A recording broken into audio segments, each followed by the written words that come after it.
Ça me manque en fait, ça fait quelques jours que je ne lis plus en papier. Ça me manque en fait, ça fait quelques jours que je ne lis plus en papier. Parce que si vous avez remarqué, depuis ADC Persephone tome 4, il n'y avait pas de coup de cœur, il me semble. J'ai pas de coup de cœur. Même si sur un moment je disais coup de cœur, maintenant c'est plus coup de cœur. Hey tout le monde, j'espère que vous allez bien. Pour ma part, ça va super. On se retrouve aujourd'hui pour un tout nouveau vlog où je vais commencer de nouvelles sagas. Alors, à l'instant, je viens de terminer de filmer le vlog où je terminais le plus de sagas possible. Et là, vraiment, entre temps, j'ai acquéri plusieurs e-books de premiers tomes de sagas qui me tentent énormément. Donc, on va commencer ça tout de suite. Alors, j'ai fait une petite sélection. Je vais pas tout vous partager là actuellement parce que je suis pas sûre de tout lire. Mais j'ai un doute en fait sur ce que je veux lire en premier. Je pense que le premier livre, si vraiment je ne change pas d'avis entre temps, ça va être Seven Faceless Saints, donc les 700 visages. Mais en tout cas, ma lecture en cours en papier, c'est The Prison Healer de Lynette Noni. Donc j'ai juste le tome 1, mais vraiment ça fait longtemps qu'il me tente. Et vraiment, le fait d'avoir un livre en papier me manque. Et puis, je sais plus vraiment trop quoi relire, en toute honnêteté. Je sais plus trop quoi relire en papier pour ne pas avoir à consommer ma palle. Donc, je vais commencer celui-ci en attendant. Et je vous en dirai des nouvelles.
Bon les amis, je vous retrouve, on est quelques jours plus tard et j'ai pu terminer entre temps Seven Faceless Saints, donc les 7500 visages. Ça a été traduit en français chez De Saxus et vraiment ça a été une bonne lecture, j'ai bien aimé mais sans plus. C'était vraiment sympa et voilà, j'ai bien aimé l'ambiance à l'italienne et tout et voilà. Et entre temps j'ai pu commencer plutôt Silver Under Nightfall, je sais pas si ça a été traduit en français ou pas. Voilà, j'aime bien, c'est une histoire de vampire et tout. Et voilà, genre, jusqu'à maintenant, j'en suis à la moitié, j'aime bien. C'est cool et voilà. Et aussi, en papier, j'ai commencé ma relecture du Seigneur des Anneaux. Je me suis dit, tant qu'à y faire un peu de fantasy et je relis ça. Et voilà, donc je sais pas ce que je vais lire après. Je sais pas si je bascule sur une suite de sagas pour passer le temps parce que là, j'ai plein de suites de sagas qui me tentent bien. Et voilà. Donc je vous en donnerai des nouvelles et je vous dis à plus les amis.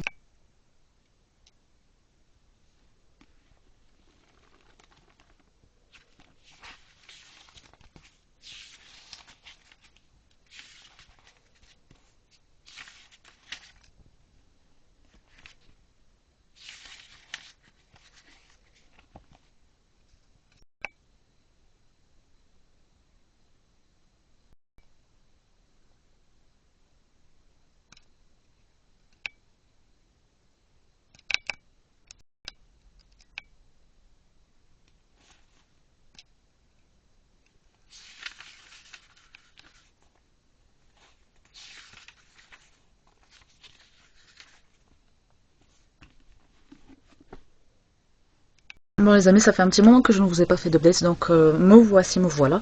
Alors, la dernière fois il me semble déjà que j'ai oublié de vous parler de The Prison Healer de Lynette Noni, paru chez le livre de poche de jeunesse. Donc j'ai beaucoup aimé ce roman, en fait quand j'ai terminé ce roman je pensais que c'était un coup de cœur, donc que tout y était tout, mais après réflexion, ce n'était pas un coup de cœur. Je sais pas comment l'expliquer, mais il y a ce petit truc de c'est pas un coup de cœur, mais ça s'en rapproche en vrai.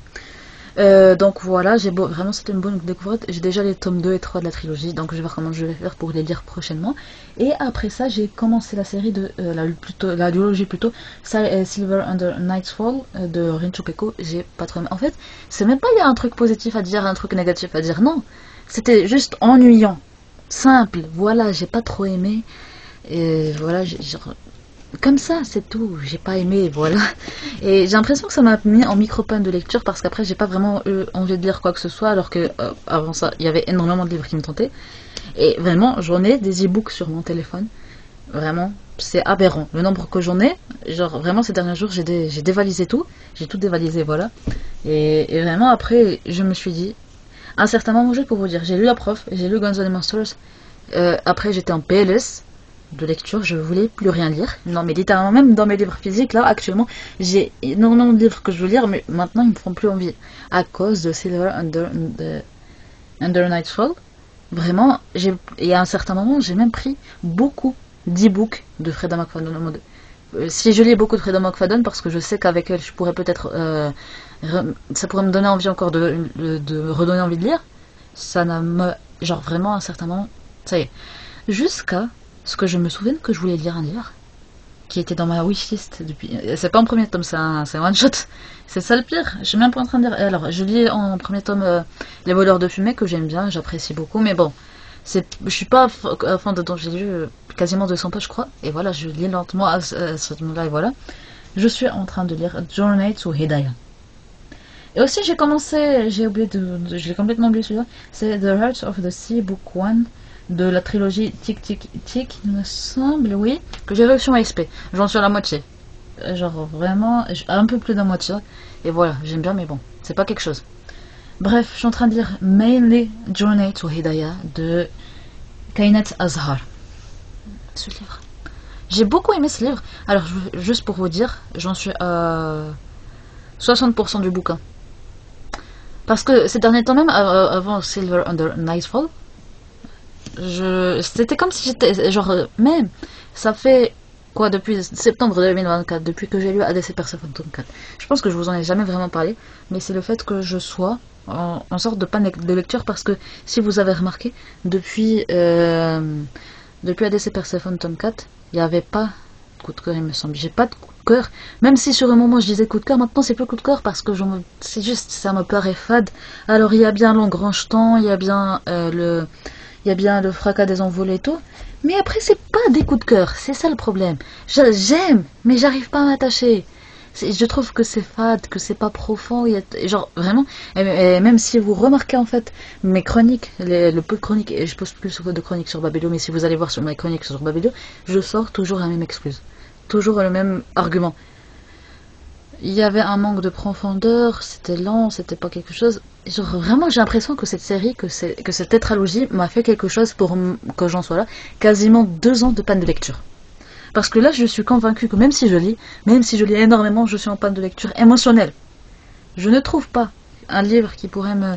Alors j'ai déjà relu et j'ai déjà essayé de relire Alice et Persephone, j'ai déjà fait. Mais non ça marche pas en fait. Lire ses coups de cœur ça marche pas, relire ses coups de cœur ça marche pas pour moi. Je sais pas quoi faire pour trouver la pépite. Maintenant, c'est juste, je suis pas là intéressée par ce que je lis. Genre, même si c'est un truc qui me plaît beaucoup, ça ne se termine pas comme je veux. Genre, vraiment, je sais pas. C'est comme si je suis rentrée dans une sorte de, je sais pas, genre, vraiment, je trouve tout fade. Je ne suis satisfaite par rien du tout. De tout ce que j'ai lu, je ne suis satisfaite de rien du tout. Et je peux même pas faire confiance au recours du BookTok. En général, je sais que le problème, ça ne sera jamais vraiment le BookToker ou la BookTokeuse en soi. Mais le fait que je fasse confiance, qu'on ait les mêmes goûts et tout. Mais aussi parce que lui aussi, il a ses propres goûts. Chacun ses propres goûts et tout. Je ne peux pas faire confiance parce que de toutes les manières, je n'aime pas en fait. Ça m'intéresse pas. C'est pas hyper intéressant et voilà. Donc, je trouve pas, même si c'est des livres que je... Genre, par exemple, on va prendre l'exemple de Journey to Hidaya. Je veux l'acheter. Je vais l'acheter, genre, c'est une priorité d'achat pour moi. Mais là, actuellement... Et genre, même avant que je commence à le lire, moi, je me disais, ce livre va être comme ça. Je vais l'aimer, je vais l'adorer. Ça ne se passe pas comme ça. À la fin, je n'y arrive pas. Là, par exemple, je vais vous dire un autre exemple. Je cherche juste lequel. Parce qu'actuellement, il y en a pas beaucoup. Il y a genre, non. En fait, dans ma bibliothèque, il y a genre limite La Reine des Enfers, The Serpent and the Wings of the Night. Et quoi d'autre qui peut m'intéresser? Non, rien. Parce que même si en fait, c'est ça le truc. Même si j'achète, je me procure, etc. Ça rentre dans ma bibliothèque ou ça rentre en ma possession, il n'y a plus cette désiration en fait. Et je suis déçue parce que je ne veux pas perdre mon amour pour la lecture parce que moi en fait, la lecture c'est un peu la seule passion qui m'a transmise, qui est restée avec moi jusqu'à maintenant et vraiment j'ai pas envie de la perdre parce que je sais pas en fait, je sais même pas comment décrire le truc, je sais même pas ce qui peut m'en sortir en fait de cet état. Je sais pas, genre, j'ai essayé de relire des livres que j'ai beaucoup aimés. C'est pas la même chose que la première fois parce qu'évidemment je sais ce qui va se passer, mais vraiment je sais pas comment me sortir de cet état. Si vous avez des conseils, juste donnez-les-moi parce que là je suis à court d'idées de comment je peux améliorer mon état en tant que lectrice.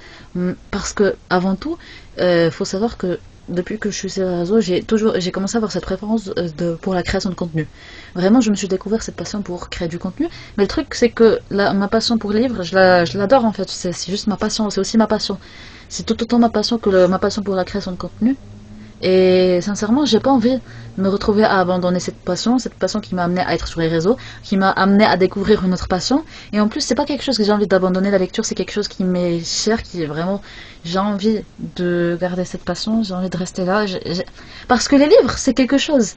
C'est les seuls trucs, c'est le seul truc dans lequel je me plonge dès que je me sens mal, dès que je me sens pas bien, dès que je suis juste que je suis pas genre dans tous les états dans tous les états que je peux être, où je peux être. Bah, je me plonge dans la lecture. Que je sois contente, etc. Vraiment, la lecture et les réseaux, c'est un peu ce que j'aime le plus dans la vie. Et vraiment, perdre la lecture, non, c'est pas possible. Je ne peux pas perdre la lecture. Et de toute façon, vous allez me dire, je peux me tourner vers autre chose en termes de création de contenu. Non, je ne veux pas me tourner vers autre chose. Parce que la création. Alors, j'ai bien d'autres passions, mais celle dont je parlais H24, 7 jours sur 7, toute l'année, 365 jours, c'est la lecture. Parce que, sincèrement, pour moi, la lecture, c'est le seul truc, c'est genre la seule passion. Et en fait, le seul endroit, le seul truc dont on peut parler pendant des heures et ne jamais en tailler. Parce que, vraiment, tu peux parler de milliers de trucs via la lecture. Parce que, de base, les livres, ils sont tous différents. Ils t'apportent des messages différents, des trucs différents. Vraiment, tu apprends beaucoup avec la lecture. Par exemple, juste une autre de mes passions, c'est genre l'informatique. Mais il y aura toujours des nouveaux trucs dans l'informatique et tout. Tu vas apprendre et tout. C'est actif, c'est interactif et tout. Mais sincèrement, non, c'est juste pas comme la lecture parce que dans la lecture, ça te parle de choses qui peuvent améliorer le monde. Ça peut te faire questionner sur ton existence, sur tes privilèges, sur qui tu es, ce que tu peux être, qui tu veux être. Et voilà. Genre vraiment, il y a un tas de questions que tu peux lier à la lecture et que la lecture en général te fait poser. Et c'est pour ça que j'ai pas envie parce que moi en fait, ce truc d'esprit d'analyse, je veux le fructifier avec la lecture. Genre avec plein de trucs évidemment, parce qu'il n'y a pas que la lecture. Mais genre la lecture pour moi, ce sera ma source principale on va dire, parce que vraiment c'est un truc que j'aime beaucoup profondément, découvrir de nouvelles plumes, découvrir parce que en vrai, la lecture tu peux et genre vraiment la lecture, je sais pas, mais c'est quelque chose. Donc, être en panne de lecture pendant 2 ans, c'est quelque chose. Et je pense que j'en ai pas vraiment parlé, comme j'ai dit. Je pense même jamais. Bref, alors, on arrête de parler de philosophie et tout. Je pense que pour les premiers tomes que je vais continuer à lire, alors, je pense qu'avec vous, je vais terminer The Heart of the Sea. En parler dans le sens alors comme j'ai dit j'aime bien jusqu'à maintenant et voilà je vais lire The Heart of the Sea, les voleurs de fumée. Je pense que je vais rajouter un terme de premier tome, je sais pas, j'ai le choix en fait, c'est ça le problème, le choix, tu as le choix. Alors il y a quoi, je pense que je vais lire, alors je sais pas, je pense que je vais lire, attendez, j'ai pas testé ça. J'ai pas testé le fait de lire un autre livre de son autrice préf, parce que je dis tout le temps que Scarlett Sinclair fait partie de mes autrices préf. Je pourrais lire Le Roi de la Guerre et du Sang.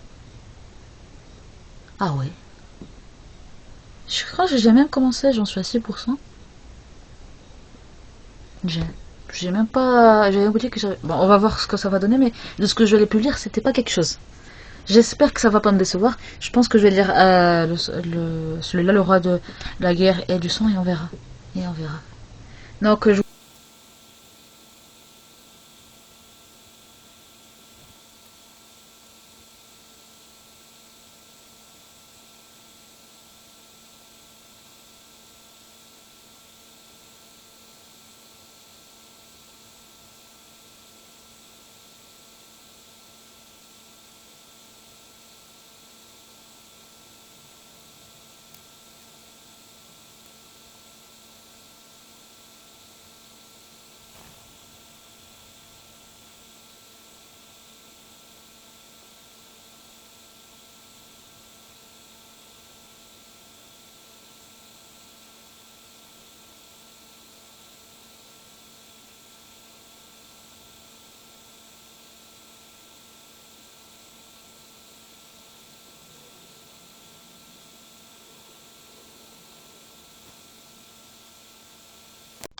A pris conscience aussi de notre petitesse, parce que une maladie a ravagé l'intégralité du globe, donc on a vraiment senti qu'on était des êtres qui pouvaient mourir finalement du jour au lendemain, qu'on n'était pas au-dessus de la nature. Et en parlant de nature, on l'a aussi regardé à travers nos téléphones reprendre leurs droits. Moi, je me souviendrai toujours des vidéos de dauphins qui reviennent à Venise. Ça m'a vraiment touchée. Je me suis dit, ah ouais, d'accord, quand en fait on n'est pas présent et qu'on met pas nos énormes doigts partout et nos énormes ferries et voitures partout, en fait la nature elle peut revenir.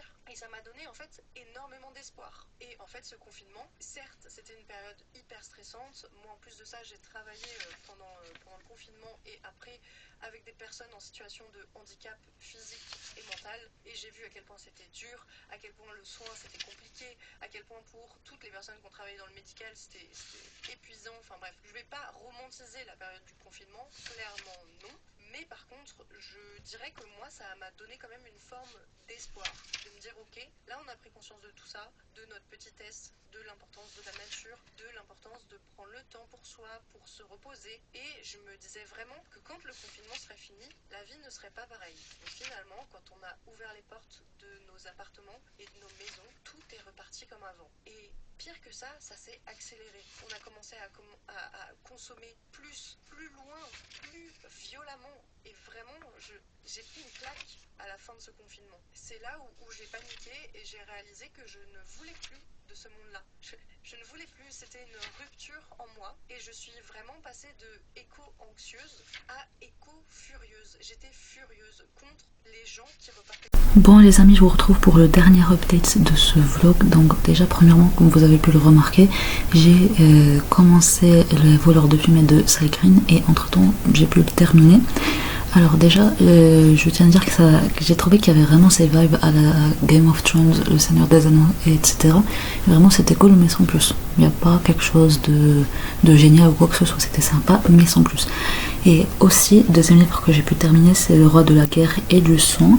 Donc, alors, objectivement c'est une bonne lecture, mais sincèrement, j'ai été déçue parce que je m'attendais à plus venant de l'autrice.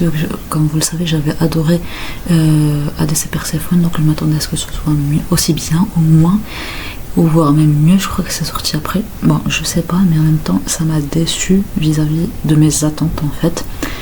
Et voilà, donc je suis toujours en train de lire le livre là, attendez, The Heart of the Sea, je crois ça s'appelle. Oui, The Heart of the Sea, je suis toujours en train de le lire, je suis à 60%. En même temps, avec les 200 pages que fait ce bouquin, c'est facile d'aller lire. Mais en même temps, j'ai pas vraiment envie d'y retourner dans le sens, il n'y a pas quelque chose qui me fait dire que j'ai envie de retourner dans le roman. Donc je lis et j'avance petit à petit à mon aise et voilà. Mais je crois que j'avais dit à l'auteur que j'allais le lire en 3 semaines. Bon, je vais essayer de lire plus rapidement pour pouvoir rendre ma chronique. Mais voilà. Voilà tout il me semble pour ce petit update. Alors entre temps bien sûr j'ai lu d'autres livres. Il n'y avait pas que ces livres là. Et voilà, donc j'ai pas autre chose à vous dire, donc j'espère que ce petit vlog vous aura plu, qui vous aura été utile d'une certaine manière, et je vous dis à la semaine prochaine les amis.